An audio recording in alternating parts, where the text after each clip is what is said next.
ప్రియ దేవుని సంగమా, మరొక వరాన్ని ఆయన కృపలో భద్రపరిచి ఆయన సన్నిధిలో ఉంచిన ఆ దేవాది దేవునికి ముందుగా కృతజ్ఞతాస్తుతులు చెల్లిద్దాం. దేవునికి స్తోత్రం చేద్దాం. ప్రియ దేవుని సంగమా, ఆయన పలుకులను చక్కటి ఆత్మీయ స్థితిలో మన నుంచి మరో వరంలో ఆయన ప్రవేశపెట్టినందుకు ఆయన స్తోత్రాలు చెప్తాం. అలాగే గడిచిన వారంలో మనం ధ్యానం చేసిన అంశం నీతిమంతుడు లేడు, ఒక్కడును లేడు కాదు మన అంశం. ఒక్కడును లేడు కాదు మన అంశం. లేడా? నేను ఒక మాట అడుగుతాను, నీతిమంతుడు ఉంటే మంచిదా లేకపోతే మంచిదా? ఎందుకని? ఎందుకంటే బైబిల్లో నీతిమంతుడు లేడు, ఒక్కడు లేడు అని కంటే బైబిల్లో నీతిమంతులు ఉన్నారు అంటే మనకు ఉపయోగం ఏంటి? వారి యొక్క జీవితాన్ని మనం చూసి నీతిమంతులుగా మారుతాం. మరి నీతిమంతుడు లేడు, ఒక్కడు లేడంటే మనం ఎవరిని చూడాలి? ఎవరిని చూసి నేర్చుకోవాలి? ఎవరు మాదిరి కావాలి మనకి? సో ఇది ఒక ప్రశ్న. నీతిమంతుడు ఉంటే మంచిదా లేకపోతే మంచిదంటే నీతిమంతుడు ఉంటే మంచిది. సరే, దేవుడు కృపను బట్టి రెండవ అంశంలోకి మనం ప్రవేశపెట్టినందుకు ఆ దేవునికి స్తోత్రాలు చెల్లిస్తూ, అలాగే గతించిన కాలంలో మనం ఎంతవరకు వచ్చామంటే పౌలు గారి యొక్క లేఖనాలు అంత తొందరగా అర్థం కావు అనే విషయాన్ని మనం ధ్యానించాం. పౌలు గారి పత్రికలు అర్థం చేసుకోవడం కంటే అపార్థం చేసుకోవడం ఎక్కువ ఉంటుందని మనం ధ్యానించాం. సో ఇవాళ దేవుడు కృపను బట్టి నీతిమంతుడు లేడా, ఒక్కడు లేడా అనే మన అంశంలో నీతిమంతుల గురించి వాళ్ళు ఎలా ఉంటారనే దాని గురించి నేను మాట్లాడలేదు. కానీ పౌలు గారు చెప్పిన విషయాన్ని, నీతిమంతుడు అసలు లేడా, నీతిమంతులు ఎవరు, నీతిమంతులు కావాలంటే ఏం చేయాలి, ఎలా ఉండాలి, అసలు నీతిమంతులు ఉన్నారా లేదా అనేది మనం ముందు వారంలో చూసుకున్నాం. చక్కటి విషయాలు మనకి లేఖనాధారాలతో పౌలు గారి మీద మనం ఏం చేస్తామంటే అభియోగం చేసాం. అయ్యా, నీతిమంతుడు లేడు, ఒక్కడు లేడు అంటున్నారు కదా, మీరు రాసిన పత్రికలోనే మీరు నీతిమంతుడని రాశారు కదా అని పౌలు గారితో మనం మాట్లాడాం.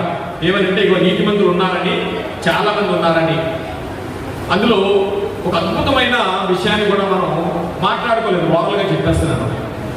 రాహాబు అంటే ఆమె ఎవరండి? వేశ్య అని రాయబడింది. ఆమె నీతిమంతురాలు అయింది. అంటే నేను నీతిమంతుడు అవ్వలేమా? ఎందుకు బట్టి నీతిమంతులు అయింది అంటే విశ్వాసమును బట్టి. ఆమె ఆ తర్వాత మారుమనసు పొంది దేవుని తెలుసుకున్న తర్వాత ఆమె ఎప్పుడూ పాపము చేయలేదు కదా. కానీ తన కుటుంబాన్నంతటిని రక్షించుకోవడానికి ఎంతో ప్రయాసపడి తన వృత్తిని మానేసి మారుమనసును పొందినందుకు దేవుడు ఆ పాపి వ్యభిచారి అనే రాహాబుని తన వంశావళిలో తెచ్చుకున్నట్టుగా మనకు కనిపిస్తుంది. దేవునికి మహిమ కలుగును గాక.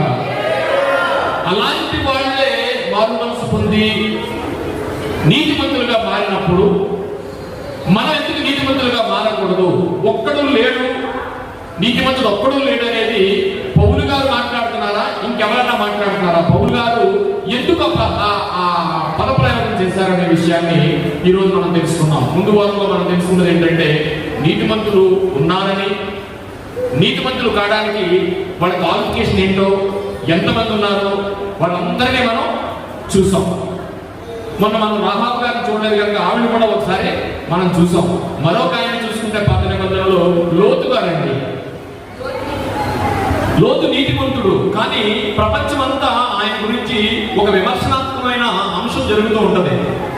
క్రైస్తవేతరులకు అర్థమైంది ఏంటంటే, క్రైస్తవేతరులకే అర్థం కాదు, ఇప్పుడు క్రైస్తవులకు అర్థమైందంటే అర్థమైంది, కానీ హౌ టు రిప్లై, ఇప్పుడు మనం అంతా ఎందుకు నేర్చుకున్నామంటే, ఇంకెప్పుడన్నా ఎవరిని ఎన్నా మీరు నీతిమంతుడు లేడు ఒక్కడు లేడంటే టక్క టక్క టక్క టక్క మనం మీరు ఏం చెప్పాలి?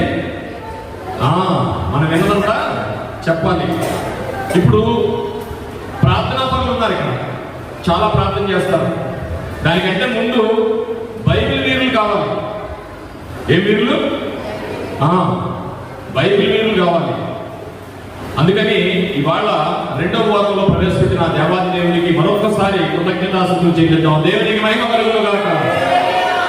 ఈరోజు మనం ఏం చూద్దామంటే, ముగించడానికి ప్రయత్నిస్తాను, బహుశా ముగింప వరకు వెళ్ళకపోవచ్చు. ప్రియ దేవుని సంగమ, గతించిన వారంలో మనం ఎక్కడాగామంటే పౌలు గారి యొక్క లేఖనాలు ఎంత గొప్పవో, ఆయన లేఖనాలు అంత తొందరగా ఎవరికి అర్థం కావని మనం చదువుకున్నాం.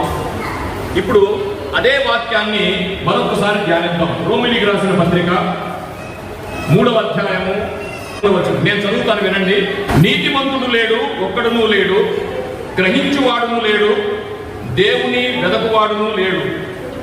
అందరూ త్రోవ తప్పి ఏకముగా పనికి మాలిన వారైరి. మేలు చేయువారు లేడు, ఒక్కడైనను లేడు.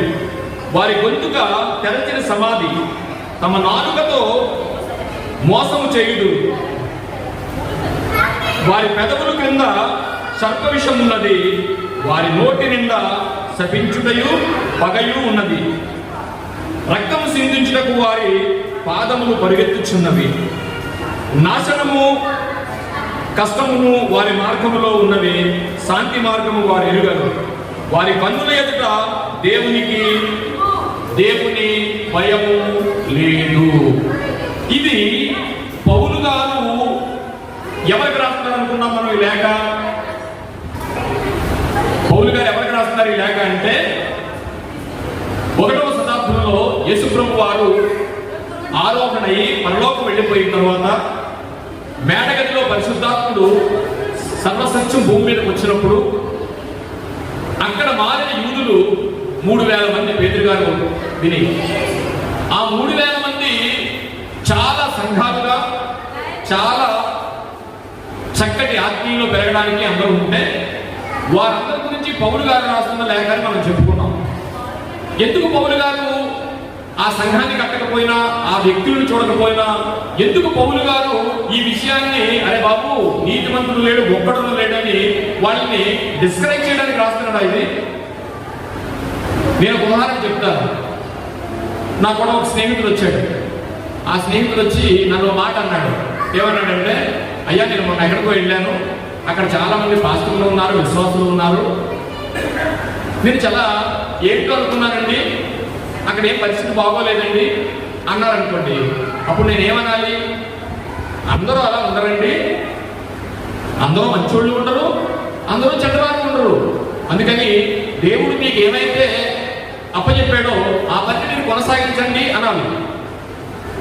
కానీ ఇక్కడ పౌలు గారు ఏం రాస్తున్నారంటే, సంఘాలుగా ఏర్పడిన తర్వాత, పరిశుద్ధాత్ముడికి ఎందుకు వచ్చిన తర్వాత, పెంతెకొస్తు దినాన్న మారిన వారందరూ సంఘాలుగా ఏర్పడిన తర్వాత వాళ్ళకి నీతిమంతుడు లేడు, ఒక్కడు లేడని ఎందుకు రాస్తున్నాడు? ఇప్పుడు నాకు చెప్పారన్నా చూసినప్పుడు నేనేం చెప్పాలి? అదేంటండి అక్కడికి వెళ్ళాను, పాస్టర్లు అలాగే ఉన్నారు, విశ్వాసాలు అలాగే ఉన్నారు, అదేంటండి అని ఒక నా స్నేహితుడు నన్ను అడిగాడు. అడిగితే నేనేం చెప్పాలంటే, ఇప్పుడు లేదండి అలా కాదు, రకరకాల మనుషులు ఉండొచ్చు అనాలా? లేదండి అందరూ అలాగే ఉన్నారు అనాలా? రకరకాల మనుషులు ఉంటారు, నీ భక్తులు కొనసాగించు, నీతిమంతులు ఎక్కువ మంది లేరు అనాలా? ఇప్పుడు ఈయన ఏమంటున్నాడు? సంఘాలు పెట్టుకున్నారంట అక్కడ, వాళ్ళకి లెటర్ రాస్తున్నాడు. ఏమని? నీతిమంతుడు లేడు, ఒక్కడు లేడు అనగానే వాళ్ళు ఏమైపోతారండి? డిస్కరేజ్ అయిపోతారు. ఇదే సంఘాల్లో జరుగుతున్నది. నీతిమంతుడు లేడు, ఒక్కడు లేడు అనగానే అలా కూడా క్రైస్తవులు అందరూ ఏం చేస్తారంటే, ఇక అందరితో మనం అని అప్పటి వరకు మంచి కార్యాలు చేయాలనుకున్న ఈ వ్యక్తి ఏం చేస్తాడు? పెద్దగా ఆలోచించడు చెడ్డ కార్యాలు చేయడానికి. నా పాయింట్ అర్థమవుతుందా? ఆలోచించడు. ఎందుకంటే వాక్యం మనిషిని పురుగల్పాలు కానీ రేపాలు కానీ డిస్కరేజ్ చేసేకూడదు. నీతిమంతులు ఎవరన్నా చేతులెత్తాలనుకోండి, ఎత్తుతారా? ఎత్తాం. ఎందుకంటే ఇంకా మనం నీతిమంతులుగా కొనసాగిస్తున్నాం. ఇంకొకటి, మీరందరూ నీతిమంతులు కాదని అనుకోకండి, అందరూ నీతిమంతులే. ఎప్పుడు బాప్తిసం తీసుకున్న తర్వాత అక్కడ నుంచి మన రక్షణ కొనసాగిస్తూ అంతము వరకు సహించేవాడు, అంతం వరకు ఆయన ధ్యానించేవాడు అందరూ నీతిమంతుడే. ఆ నీతిమంతులు కావడానికి ఇక్కడికి మనం వస్తున్నాం. నీతిమంతుడు లేడు, ఒక్కడు లేడంటే అది ఎంతవరకు కరెక్ట్? పౌలు గారు ఎందుకు రాస్తున్నారు అంటే, యూదులలో చాలా మంది క్రైస్తవులుగా ఆ పెంతెకోస్తు దినాన్ని మారడం జరిగింది. మారడం జరిగినప్పుడు యూదుల యొక్క క్యారెక్టర్ పౌలు గారికి తెలుసు. అందుకని అక్కడ ఉన్న కొత్తగా విశ్వాసంలో వచ్చి క్రైస్తవులుగా మారిన యూదులకి ఆయన ఒక అద్భుతమైన లేఖనాన్ని గుర్తు చేస్తున్నాడండి. ఇది ఆయన ఒపీనియన్ కాదు. వెళదాం ప్రజలోకి. ఇది పౌలు గారు అన్నారా, ఎవరో అన్నారని ఆరోపించారా అనేది మనకు తెలియాలి. ఎందుకంటే అక్కడ మారిన యూదులందరూ చాలా గర్విస్తులండి. మేమే నీతిమంతులం, మేము తప్ప ఇంకెవరు నీతిమంతులు కాదనే గుంపే శాస్త్రులను పరిసయ్యులని. అలాంటి వారి నుంచి, అలాంటి గుంపులో నుంచి మారిన వారందరికీ ఏం చెప్పాలనుకున్నాడంటే, ఇదిగో నాయనా, మీరు వేరేలా ఆలోచిస్తున్నారేమో, కాదు, పూర్వం మన శాస్త్రులు పరిచయులు లేకపోతే యూదులు అనేది పక్కన పెట్టి ఇప్పుడు మనం చేయాల్సింది ఏంటంటే ధర్మశాస్త్ర క్రియలు కాదు, నేను గొప్పోని అనేది కాదు. ఇప్పుడు క్రీస్తు వచ్చాడు, క్రీస్తును వెంబడిస్తేనే నీతిమంతుడు అవుతావు అనే విషయాన్ని వాడికి చెప్పడానికి ఈయన సొంత మాటలుగా చెప్పలేదండి. అదేంటంటే పౌలు గారు మాట్లాడారని మీరు అవ్వచ్చు. ఇప్పుడు మనం చదవబడిన వాక్యాన్ని బట్టి చిన్న ప్రార్థన చేసుకుందాం. పరిశుద్ధుడా, ప్రేమగల తండ్రి, మహోన్నతుడా, మీకు స్తోత్రాలు నాయనా. ఇక గతించిన కాలంలో నీతిమంతుడు ఈ భూమి మీద ఒక్కడునూ లేడా అనే అంశాన్ని మా ముందు ఉంచారు నాయనా. మీ లేఖనాల ద్వారా మాకు అనేకమైన అనుభవ జ్ఞానాన్ని నేర్పించారు. ఈరోజు మరొక రెండవ భాగంలో మేము ప్రవేశిస్తుండగా నాయనా, చెబుతున్న నాకు వింటున్న నీ పిల్లలకు సమయోచితమైన జ్ఞానాన్ని దయచేయండి. చెబుతున్న ఈ మాటలలో, నీ లేఖనాలలో నా సొంత జ్ఞానం కానీ సొంత ఆలోచన కానీ లేకుండా కేవలం నీ నోటి పూరగా నీ జీవపు గ్రంథం పలుకులను వినిపించడానికి మీరు కృప చూపండి. అలాగే నేను చెబుతున్న నాకు వింటున్న నీ పిల్లలకు నీ కుమారుడు పరిశుద్ధాత్మ సహాయాన్ని దయచేసి యావచ్చుతను మీ పాదాల ముందు మీ చిత్తానికి అప్పగించుకుంటూ ఈ చిన్న ప్రార్థన యేసు వారి ప్రశస్తమైన నామములో మిక్కిలి వినయంతో బ్రతిమాడి వేడుకొనుచున్నాము తండ్రి, ఆమేన్. ఆ లేఖనాన్ని చదువుకున్నాం కనుక పౌలు గారి యొక్క లేఖనాలు చాలా లోతైనవి చదువుకున్న ఆ వచనాన్ని మళ్ళీ చదువుకునే అంశంలో పెడదాం. ఆ పేతురు గారు రాసిన 2వ పత్రిక 3వ అధ్యాయం 16వ వచనం చదువుకుందాం. వీటిని కూర్చి అనగా లేఖనాలు, పౌలు గారు రాసిన లేఖనాలను కూర్చి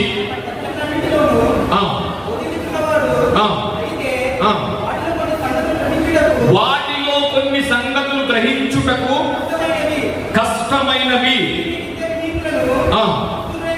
ఎవరికి అర్థం కావట? విద్యావిజూనులను తక్కిన లేఖనములను తమ స్వకీయ నాశనమునకు అపార్థము చేయుదురు. ఏమిటి? దేవుని లేఖనాలు పౌలు గారు లోతైన విషయాలను రాస్తారట. బోధించేవారు వారు స్వకీయ నాశనమునకు అపార్థం చేసుకున్నట్టు చెప్తున్నారటండి. దేవునికి మహిమ కలుగును గాక. వాక్యము తమ స్వకీయ లాభాల గురించి చెప్తూ ఉంటారట. పేతురు గారు చెప్తున్నారు. అంటే పౌలు గారి లేఖనాలన్నీ అర్థం కావట అపార్థం చేసుకోవడానికి ఎక్కువ అవకాశం ఉందట. అక్కడ వరకు మనం చూసాం కాబట్టి ఇప్పుడు మనం అస్థిరులకు అర్థం కాదంట. అస్థిరుల కంటే వాక్యం ఒక బేస్ ఉండదు. ఇవాళ చెప్తారు, అదే వాక్యాన్ని రేపు ఇంకోలా చెప్తారు, అంతేనా? అస్థిరులు వాక్యాన్ని దానికి ఒక కొలత ఉండదు. ఇవాళ ఇంకోలా ఉంటుంది, రేపు ఇంకోలా ఉంటుంది. నిన్న విశ్వాసం ఏం చేస్తారంటే నేను ఇంకోలా చెప్పారు కదండి, ఇలాంటి ఎదురవుతుందా కదా మనకి. అస్థిరులు ఒక దాని మీద నిలబడరు. ఒక దాని మీద నిలబడకుండా అదే వాక్యాన్ని ఇంకోలా బోధిస్తారు. అదే వాక్యాన్ని అంటే కాంటెక్స్ట్ మారిపోతుంటుంది. అందుకని అస్థిరులైన వారికి తక్కిన లేఖనములు అర్థం కావట అని పౌలు గారి గురించి ఎవరు చెప్తారండి? పేతురు గారు సాక్ష్యం ఇస్తారు. ఎందుకంటే ఆయనకు తెలుసు ఆయన గురించి ఎంత గొప్పవాడు. సరే, పౌలు గారు రోమా సంఘానికి ఏమని రాశాడు అనేది మనం ఇప్పుడు నేను చదివి వినిపించాను ప్రార్థనకు ముందు కదా. సో ఇప్పుడు మనం నీతిమంతుల గురించి చాలా మంది గురించి తెలుసుకున్నాం. ఇవాళ మరొక ఎంత న్యాక్ చేసుకున్నాం లోతు గారిని. లోతు విషయం వచ్చేటప్పటికి ప్రపంచం అంతా చాలా కాంట్రవర్సీగా ఉంటుంది. ఎందుకంటే లోతు తన కుమార్తెలతో తప్పు చేశాడు కదండి అంటారు. ఆ పదం తప్పు. లోతు తన కుమార్తెతో తప్పు చేశాడు అనేది ఎవరు మాట్లాడతారు? క్రైస్తవేతరులు మాట్లాడతారు. కానీ బైబిల్లో క్రైస్తవులు మాట్లాడాల్సింది ఏంటంటే లోతు కుమార్తెలు తన తండ్రితో తప్పు చేశారు. లోతు గారికి ఏమీ తెలియదు ఆ విషయం. మత్తుడై ఉన్నప్పుడు ఆ పాపం జరిగింది కాబట్టి లోతు గారు ఏమాత్రం దానికి బాధ్యుడు కాడు. అందుకని లోతు నీతిమంతుడు అని రాయించాడు. దేవునికి మహిమ కలుగును గాక. నీతిమంతుడు అని రాయించాడు దేవుడు. ఇలా చాలా మంది ఉన్నారు, సంపూర్ణమైన విశ్వాసంతో ఉన్నారు. ఇంకొక విషయం చెప్తున్నాను, మీరు విశ్వాసులా కాదా? విశ్వాసులా కాదా? విశ్వాసులే. మరి నీతిమంతులా కాదా? నీతిమంతులు అవడానికి కొనసాగిస్తున్నవారు. నేను నీతిమంతులని ఇప్పుడు మనం చెప్పలేకపోతాం. ఎందుకంటే ఆ కొనసాగింపులో మనం ఉన్నాం. నీతిమంతులుగా మారడానికే ప్రతిదినం మనం ప్రయత్నం చేస్తున్నాం. ఓకే, అర్థమైంది కదా? మరి ఇందులో రాయించిన కొత్త నిబంధనలో పాత నిబంధనలో మనం అనేక మంది నీతిమంతులను చూసాం కదా. ఆ నీతిమంతులందరూ అరాకొర నీతిమంతులా కాదు. వారు మార్పు పొందిన తర్వాత వ్యభిచారులను చూసాం, సుంకరులను చూసాం, అనేక మందిని చూసాం. వీరందరూ మారిన తర్వాత తన విశ్వాసాన్ని ఎక్కడా కూడా పడేసుకోలేదండి. చాలా సార్లు పడిపోతూ ఉంటాం మనం. ఆ పడిపోయిన తర్వాత వెంటనే లేవడానికి చేసి మనం కొత్త నిబంధన పాత నిబంధనలో చదువుకున్న వారందరూ కూడా ఎలాంటి వారంటేనండి, తమ మారు మనసు పొంది మరి ఎప్పుడు పాపం చేయకుండా ఉన్నారు కనుక దేవుడు నీతిమంతులను రాయించాడు. దేవునికి మహిమ కలుగును గాక.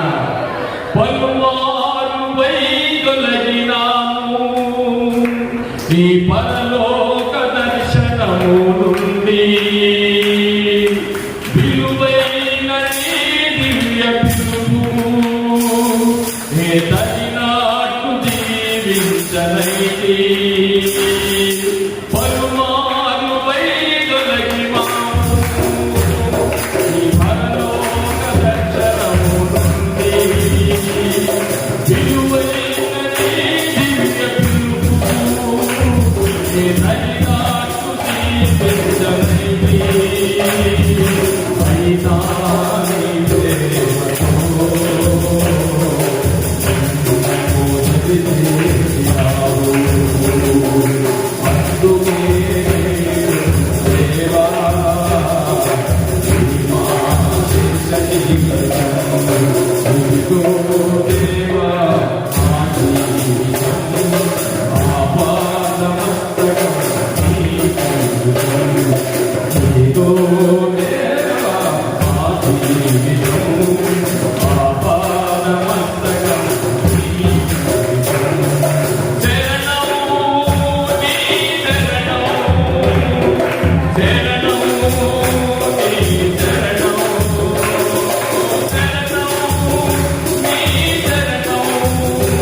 పడిపోతున్నాం. కానీ లేస్తూ ఈ ఆపాద మస్తకం అంటే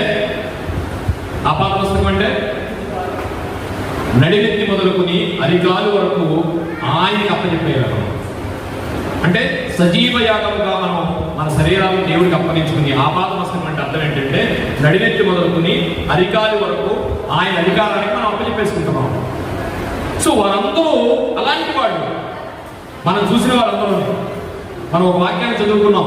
ఏబేలు మొదలుకొని జకర్యా వరకు రక్తము చెందిన వారు. మనం చదువుకున్న వాళ్ళు మనం ఎంతో మందిని చూసాం. వాళ్ళే నీతిమంతులు కాదండి. అనేక మంది నీతిమంతులు ఈ భూమి మీద పుట్టారు. ఎందుకు పౌలు గారు నీతిమంతులు ఒక్కడూ లేడని అంటున్నారు? ఆయన రాదా? ఇక్కడే ఆగిపోయాము.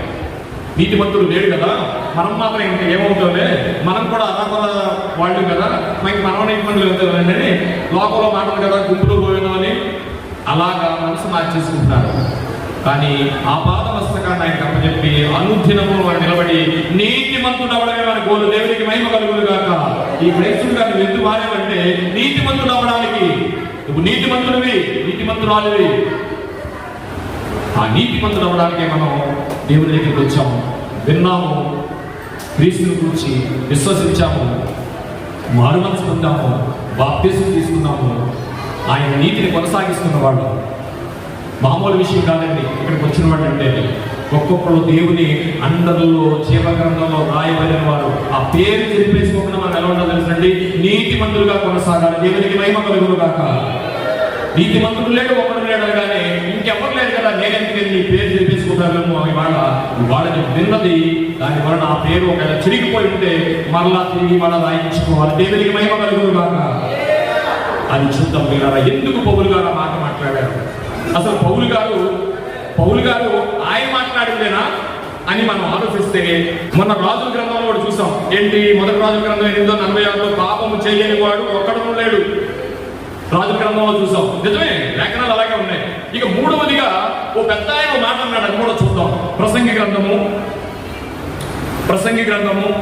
7వ అధ్యాయము 20వ వచనం.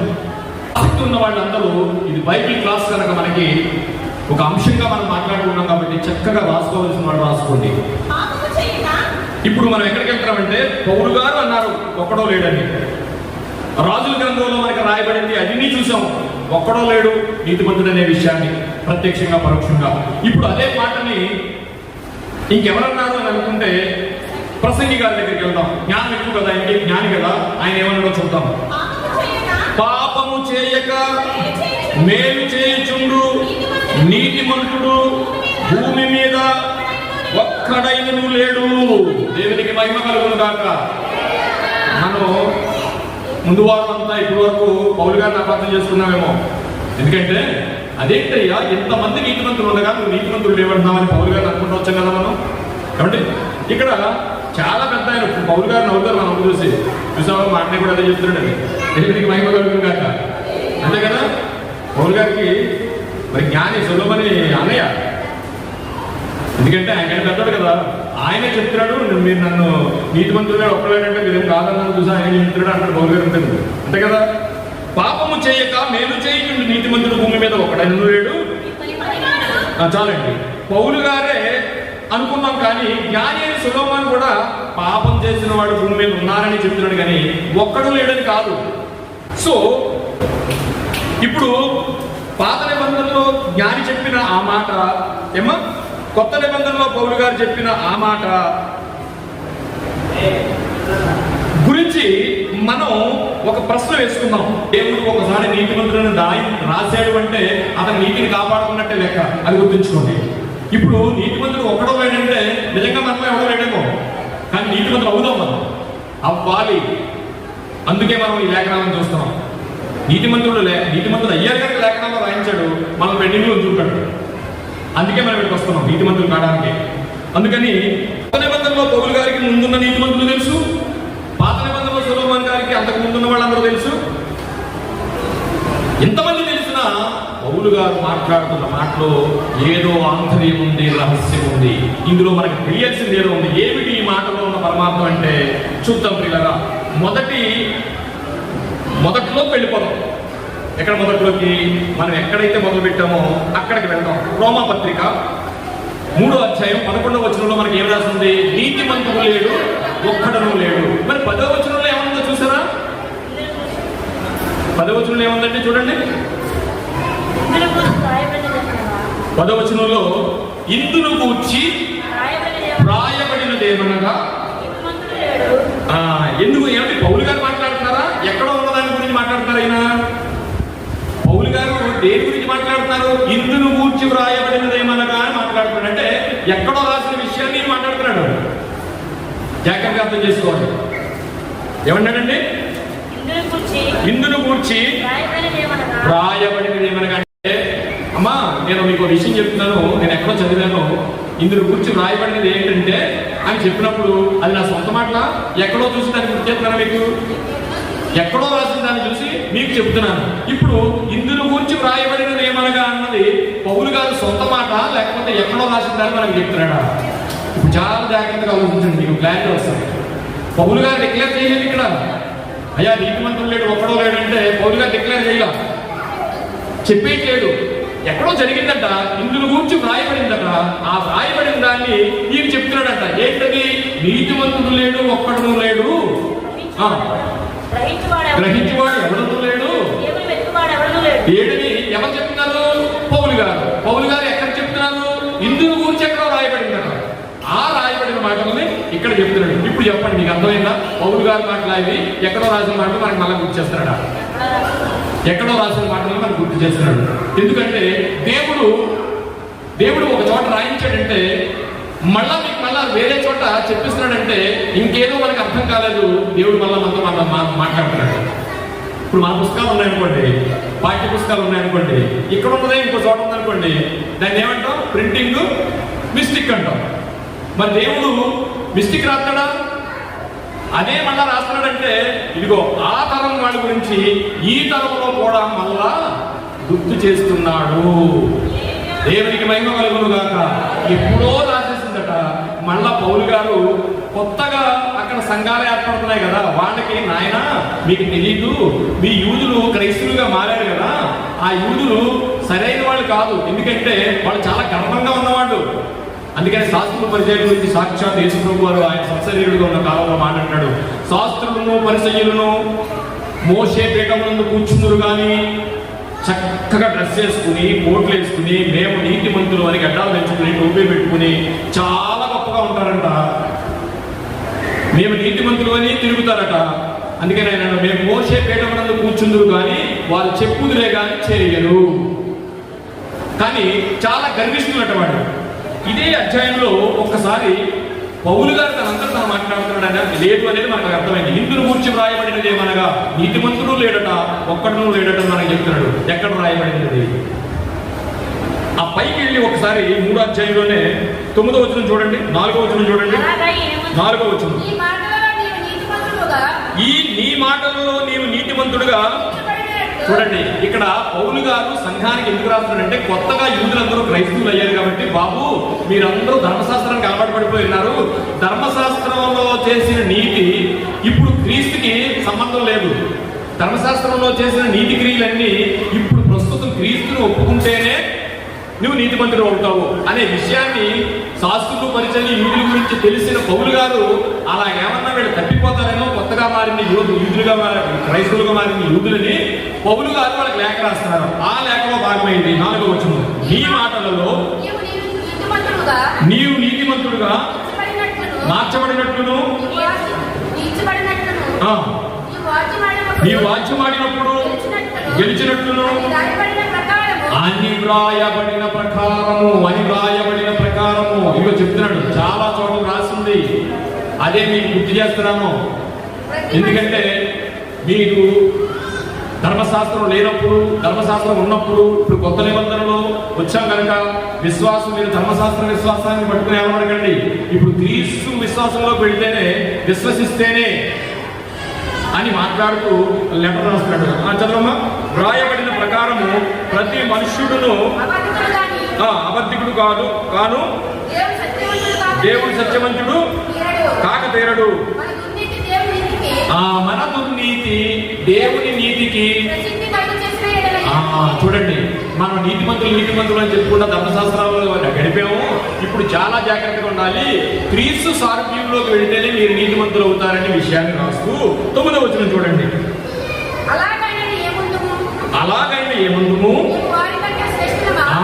వాళ్ళకి అలవాటు ఉంది యూదులకి, మేము అనే ఉంది. ఇక్కడ మేము అనడానికి లేదు, క్రీస్తు వచ్చాడు కనుక మేము అనే పదం లేదు.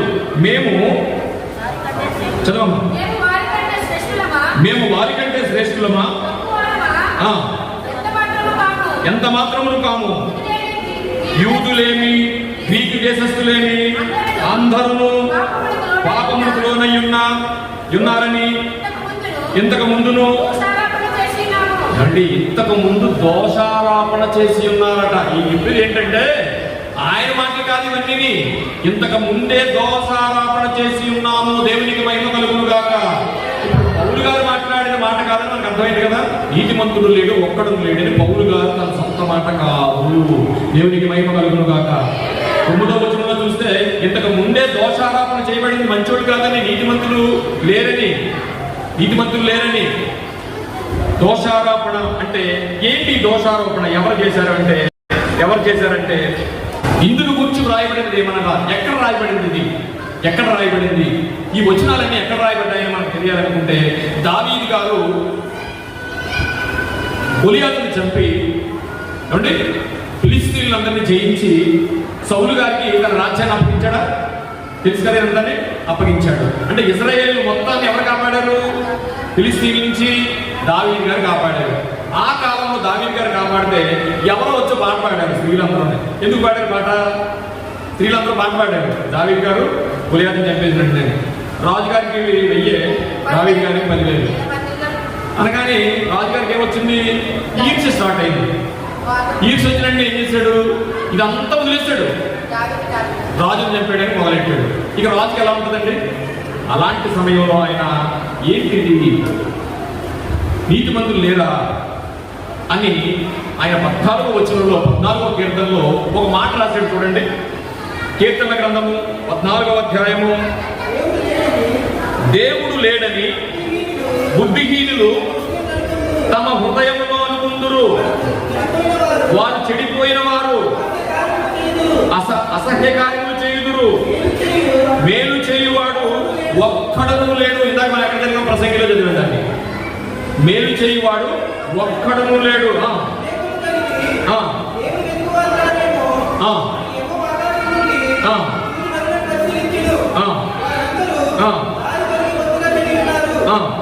వారందరూ బుద్ధిగా చెడి ఉన్నారు, మేలు చేయువాడు లేరు, ఒక్కడైనను లేడు.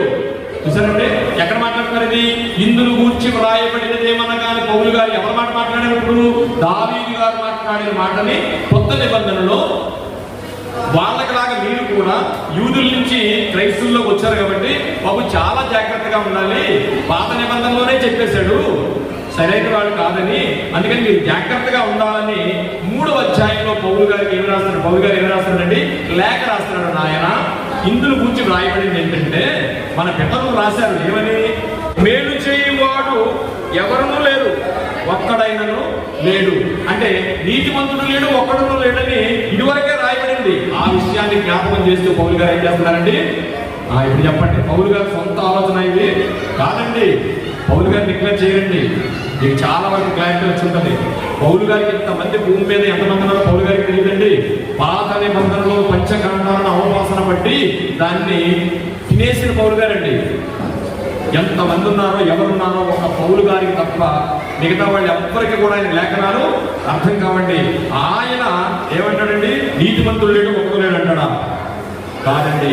పూర్వం జరిగిన విషయాన్ని ఇప్పుడున్న కొత్తగా క్రైస్తవులకు మారిన వాళ్ళు ఎక్కడ తప్పిపోతారేమో అని రాసిన మాట ఇప్పుడు దాన్ని తప్పిపోవడానికి వాడుతున్నారు. దేవునికి మహిమ కలుగుతుంది కాక. నీతిమంతుడు లేడు, ఒక్కడు లేడు కానీ మీ ఆలోచన ఏమైపోతుందండి? ఎవరు లేకపోతే మనకు ఎందుకు అనుకుంటాం? ఎవరు లేరు కదా అని అప్పుడు వరకు కాస్త మంచి కార్యం చేద్దాం అనుకుంటాం. అందరూ ఒకలాగా ఉన్నారు కదా, మనం చేసి ఏం చెప్తాం?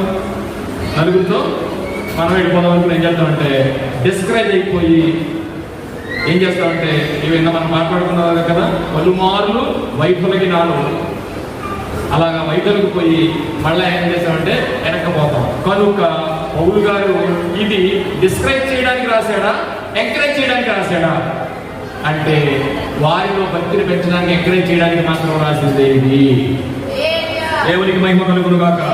అంటే ఇక్కడ మనకి ఏమర్థమైందంటే పౌలు గారు తన సొంత మాటలు కావవి ఎక్కడ అంటే పాత నిబంధనలో ఉన్న మాటలను ఇందును కూర్చి రాయబడినది ఏమనగా నీతిమంతుడు లేడు, ఒక్కడను లేడని ఆయన రిఫరెన్స్ మాట్లాడాడు. అంటే ఇవెక్కడో మనం తెలుసుకుందాం. ఓకే, ఇప్పుడు పాత నిబంధనలో రాసిన ఈ పౌలు గారు జ్ఞాపకం చేస్తున్నాడా, లేదా పౌలు గారే నీతిమంతుడు లేడు, ఒక్కడు లేడని డిసైడ్ చేసేటది మనకు కావాల్సి వస్తుంది. అంతేనా? మన అనుమానాలే కదా. ఇంతమంది నీతిమంతుల లేఖనాధారంగా మనం చూస్తే పౌలు గారు రోమీలకు రాస్తూ నీతిమంతుడు లేడు, ఒక్కడు లేడని ఎందుకు రాశారు అనేది మనం తెలుసుకుందాం. మనం ఎక్కడ చూసాం? ఏబేలు నీతిమంతుడని మత్తయి సువార్తలో చూసాం. తర్వాత రాజుల గ్రంథంలో ఒక్కడు లేడని చూసాం. అక్కడ కాబట్టి అక్కడికి వచ్చేసిన తర్వాత పెద్ద ఆయన ఎవరో ప్రసంగి గారు మాట్లాడిన దాంట్లో కూడా మనం చూసాం. ఇప్పుడు పౌలు గారు ఇందులో కూర్చి రాయబడినది ఏమనగానే రాసిన మాటల్లో మనం వెళ్తే రోమా పత్రిక 3వ అధ్యాయము 12వ వచనం చదువుతాం. అందరూ త్రోవ తప్పి అనేది ఎక్కడ రాయబడింది? ఇందులో గూర్చి వ్రాయబడినది. నేనేం సంబంధం లేదు, ఏం మాట్లాడలేదు. ఇందులో గూర్చి వ్రాయబడింది ఏమని? నీతిమంతుడు లేడు, ఒక్కడు లేడు, అందరూ పనికిమాలి వాళ్ళు అయిపోయారని రాశారు అని రోమాపత్రిక 3వ అధ్యాయం 12వ వచనంలో ఉన్న మాట ఎక్కడదటది? కీర్తనల గ్రంథము 14వ అధ్యాయం 3వ వచనం చదవండి, మీకు వచ్చేస్తుంది త్వరగా. వారందరూ దారి తొలగి, అక్కడేముంది? త్రోవ తప్పి. ఇవి ఏమండి ఎందుకు మనకు రాయిస్తున్నాడు తెలుసునండి? పౌలు గారు ఎందుకు గుర్తు చేస్తున్నాడు తెలుసునండి? ఎందుకు గుర్తు చేస్తారో తెలిసిన? దుష్టాంతములుగా జరిగిపోయి అన్నీ మనకు తెలియకపోతే అండి, ఏమండి మీ నాన్నగారి గురించి ఇప్పుడు పేదవాడు అయిపోయి ఉండొచ్చు మీ నాన్నగారు, కానీ ఆయన ఎంత గొప్పవాడో నీకు తెలిస్తే ఇప్పుడు నువ్వు ఇచ్చే గౌరవం ఎలా ఉంటుంది? ఇప్పుడు నీకు పేదగానే తెలిసినందుకు మీ నాన్నగారు మరి పట్టించుకోను, అవునా? అంతేనా? ఇప్పుడు మీ నాన్నగారు నువ్వు ఎదిగేటప్పటికి చాలా పేదవాడు అయిపోయాడు, నీకు అదే తెలుసు. కానీ నిన్ను ఒకప్పుడు ఎలా పెంచాడు? చాలా గొప్పగా పెంచాడు, చాలా గౌరవమైన వాడు, ఎంతో బాగా పెంచాడు. కానీ ఇప్పుడు నీకు తెలిసి వచ్చేటప్పటికి ఆ తండ్రి పేదవాడు అయిపోయాడు, నిన్ను పూర్వం పెంచినట్టుగా పెంచలేకపోతున్నాడు. నీ ఆలోచన ఎలా ఉంటుంది? పూర్తిగా తెలియదు ఇంటి నుంచి. తెలియదు కనుక నువ్వు చాలా తక్కువగానే నీ తండ్రిని అంచనా వేస్తావు. అలాగే ఇప్పుడు అదే మాటను చూడండి, త్రోవ తప్పి అని 12వ అధ్యాయంలో ఉంది. దారి వారందరూ దారి తప్పి బొత్తిగా చెడి ఉన్నారు, మేలు చేయువారు ఒక్కడైనను లేడు. నీతిమంతుడు లేడు, ఒక్కడును లేడు అనే పదం ఎక్కడండి? దావీదు గారు రాసిన కీర్తన 14వ అధ్యాయం 3వ వచనంలోది. వారందరూ దారి తప్పి ఒక్కడు నీతిమంతుడు లేడు. మరొక వచనం చూద్దాం. రోమాపత్రిక 12వ వచనం చదువుకున్నాం కదా, 11వ వచనానికి రండి. వారి గొంతుక తెరచిన సమాధి. ఎవరు మాట్లాడుతున్నది? పౌలు గారు. పౌలు గారు ఎవరి గురించి మాట్లాడతారు? ఇందులో గూర్చి వ్రాయబడినది అని రాస్తాడు. ఎందుకు ఇవన్నీ రాశారంటే యుగాంతమందున్న మనకు బుద్ధి కలగడానికి. చాలా సార్లు మనం వాక్యాన్ని చదువుకుందాం, ఒకసారి చదివి వెళ్ళిపోతాం. మనం కొరింథీయులకు రాసిన మొదటి పత్రిక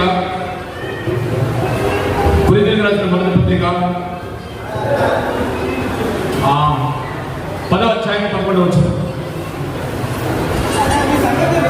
ఏమండి ఇలాంటి సంగతులన్నా దేవుడు మళ్ళా పౌలు గారి చేత ఎందుకు రిపీట్ చేస్తున్నాడంటే, జరిగిపోయిన సంగతులు నీతిమంతుడు లేడు, ఒక్కడు లేడని పాత నిబంధనలో భక్తులు మాట్లాడిన మాటల్ని పౌలు గారు రిపీట్ చేస్తున్నారే తప్ప పౌలు గారు నీతిమంతుడు లేడు, ఒక్కడు లేడని డిక్లేర్ చేయట్లేదండి. చాలా జాగ్రత్తగా ఆలోచించాలి. అంతేనంటే అర్థమైంది కదా? వెరీ గుడ్, అర్థమైంది కదా మీకు? ఈ సంగతులను ఇవన్నీ ఎందుకు రాయించాడంటే, రోమీకి ఎందుకు రాస్తున్నాడంటే, ఆయన ఈ సంగతులన్నీ ఎందుకు రాయించాడు తెలిసిన? దుష్టాంతమందున్న మనకు, యుగాంతమందున్న మనకు బుద్ధి కలుగుటకై వ్రాయబడెను. అదండి పౌలు గారి ఉద్దేశం. సరే, మనం 12వ వచనం చూసుకున్నాం, 13వ వచనం చూసుకున్నాం. 13 అర్థమైంది కదండి? వారి గొంతుక తెరచిన సమాధి. ఆ కీర్తన గురించి మనం మాట్లాడుకుంటే 5వ అధ్యాయం 9వ వచనం. వారి నోట యథార్థత లేదు, వారి అంతరంగం నాశనకరమైన గుంట. వారి గొంతుక తెరచిన సమాధి అన్నాడట. ఈయనేమన్నాడంటే వారి కంఠము తెరచిన సమాధి. ఇక్కడ పౌలు గారు రోమాపత్రిక రోమీయులకు రాస్తూ మాట్లాడిన మాటలు ఆయన సొంత మాటలా కాదు. జరిగిపోయిన యుగాంతమందున్న మనకు బుద్ధి కలుగుడికి రాస్తున్నాడు. వల్ల ఆయన జరిగిపోయి ఇందులో గురించి వ్రాయబడినది ఏమనగా చాలా జాగ్రత్తగా ఆలోచించండి, రాసుకోండి. ఇప్పుడు 14వ వచనం చూద్దాం. కొన్ని విషయాలు చూసి ముగించుకుందాం. వారి నోటి నిండా శపించుటయు పగయు ఉన్నది. చాలండి. వారి నోటి నిండా శపించుటయు పగయు ఉన్నది అని కీర్తన గ్రంథము 140వ అధ్యాయం 3వ వచనం చదవండి, తెలుస్తుంది. కీర్తన గ్రంథము 140వ అధ్యాయము 3వ వచనం. పాము నాలుక వలె వారు తమ నాలుకను వాడి చేయుదురు, వారి పెదవుల కింద సర్ప విషం ఉన్నది. రోమపత్రికలే ఉంది. వారి నోటి నిండా శాపం ఉన్నది అంటే విషం ఉన్నది. చూడండి, పౌలు గారు జరిగిపోయిన విషయాలు చెప్తున్నాడు. మరో మాట చూద్దాం. 15వ వచనం త్వరగా. రక్తము చిందించుటకు వారు పాదములు పరిగెత్తుచున్నవి. రక్తము చిందించుటకు వారు పాదము పరిగెత్తుచున్నది. ఇర్మియా గ్రంథము 5వ అధ్యాయం 16వ వచనం. వారి అమ్ముల పొది ఇర్మియా గ్రంథము 5వ అధ్యాయం 16వ వచనం, వారి అంబుల కొద్ది తెరసిన సమాధి, వారందరూ బలాఢ్యులు, రక్తము చిందించడానికి వారి పాదములు పరిగెత్తుచున్నవంటే వారు బలమైన వారు. అదే ఇర్మియాలో రాస్తున్నారు, ఏం రాస్తున్నాడండి? వారి అంబుల కొద్ది తెరచిన సమాధి, వారందరూ బలాఢ్యులు. ఏమండి, ఇవన్నీ పాత నిబంధనలో రోమపత్రిక 10వ అధ్యాయంలో ఇందును గూర్చి వ్రాయబడినది ఏమనగా అనే వచ్చినారండి. వచ్చినారంటే పక్కన ఏమైనా ఉన్నాయా? అన్ని పాత నిబంధనలో ఉన్న వచ్చినాదే. రోమపత్రిక 16వ అధ్యాయము 16-17, నాశనమును కష్టమును వారి మార్గంలో ఉన్నది. చూడండి, నాశనము కష్టమును వారి మార్గంలో ఉన్నది. ఇది కీర్తన 17:10లో చూడండి. కీర్తన గ్రంథము 17వ అధ్యాయము, వారు తమ హృదయములను కఠినపరుచుకుని ఉన్నారు, వారి నోరు గర్వముగా మాట్లాడుచున్నది. ఇది కూడా కీర్తనలో మనకు దొరికింది. ఇంకొక వచనం కూడా చూస్తారు దానికి. సామెతల గ్రంథము 1వ అధ్యాయము 16వ వచనం. సామెతల గ్రంథము, కీడు చేయుటకై వారి పాదములు నాశనము కష్టము వారి మార్గంలో ఉన్నవి. వాళ్ళు ఏం చేస్తారంటే వాళ్ళ మార్గం ఏంటంట? నీతి నియమాలు ఏమి లేవట. అదే సామెతలో రాస్తున్నాడు, కీడు చేయుటకై వారి పాదములు పరిగెత్తుచున్నది, నరహత్య చేయుటకై వారు తమ త్వరపడుచుందురు. ఇది కూడా ఆయన రోమాలో 16వ వచనం ఎక్కడ ఉందండి? కీర్తన గ్రంథంలో మనకు రాస్తుంది. ఇప్పుడు 18వ వచనం చూద్దాం. రోమపత్రిక 3వ అధ్యాయం 18వ వచనం, వారి కనుల ఎదుట దేవుని భయం లేదు.